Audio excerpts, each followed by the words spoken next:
Is there anything better than a shower? Or how about fresh laundry? For those experiencing homelessness, cleanliness is one of the first things to go. Of course, permanent housing is the final answer, but as volunteer Linda Musso explains, that can take a while. In the meantime, people are miserable.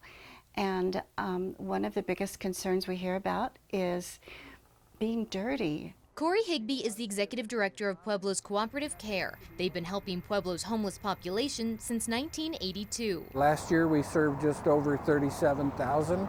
That encompasses all of Pueblo County, and we anticipate that to be higher this year. With services like food and clothing. It's getting worse. More and more people all the time over the last few years. They say life on the outside could be improved tremendously if people had access to a toilet, a shower, a washer and dryer.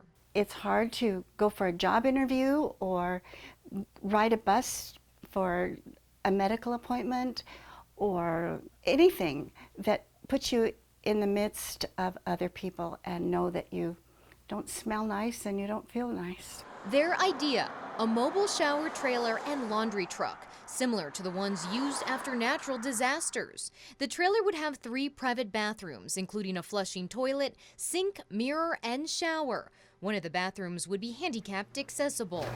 The laundry truck would house 6 commercial washers and dryers. Currently, the county has shower facilities in a local gymnasium. And so we pick people up at the soup kitchen who want to shower on Friday mornings. But Musso says having to shuttle people is a challenge, one that a mobile unit would solve. It's a long walk from the different vicinities in Pueblo where people congregate, and so to be able to go around to the different areas and take the showers and the laundry truck is our goal. The unit is not cheap, running upwards of $300,000 to launch the program and run it in the first year. Still, Higby says Pueblo is a very giving community, ready to roll.